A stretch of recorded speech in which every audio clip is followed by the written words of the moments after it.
ધોરણ 6 થી 12 પુસ્તકમાં આવતા અને સ્પર્ધાત્મક પરીક્ષામાં પૂછાતા સમાનાર્થી શબ્દો: વિધિ પાસ, નસીબનું બંધન અથવા દુર્ભાગ્ય.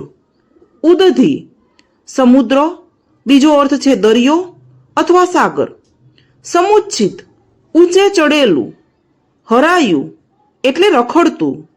બેરખા રુદ્રાક્ષની માળા. છોડ એટલે રેલમ છેલ.